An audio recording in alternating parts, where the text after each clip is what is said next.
કચ્છમાં આકરા ઉનાળા વચ્ચે છાશનું વિતરણ કરાયું। રાહદારીઓ અને મુસાફરોને ગરમીમાં રાહત મળી છે।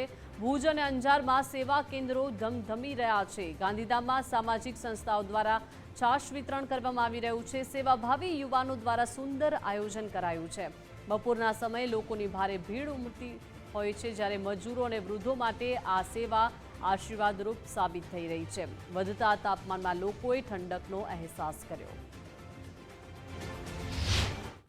हाल जे समय जोता है उनाळा में एकदम ताजा गर्मी चालू है त्यारे तो एना माटे अमने संस्था एम थयुं के अत्यारे आपणी बधी गर्मी छे तो आपणे अहींया कने पब्लिक माटे करवुं जोईए। तो अमे 10 साले त्यारे अहींया छाशनुं वितरण करीए छीए अने लगभग दररोज 1500 થી 2000 ग्लासनुं छाशनुं वितरण करीए छीए अने भुजनी आवडी गर्मीमां अत्यारे सारी संख्यामां लोको लाभ लई रह्या छे। आनो अत्यारे 40 થી 42 डिग्री गर्मी आपणी पासे पड़ी रही है અને જે જોઈ શકો જનજીવનમાં પણ બપોરના સમયે આપણે 11-12 વાગ્યા પછી કોઈ પબ્લિક દેખાતી નથી।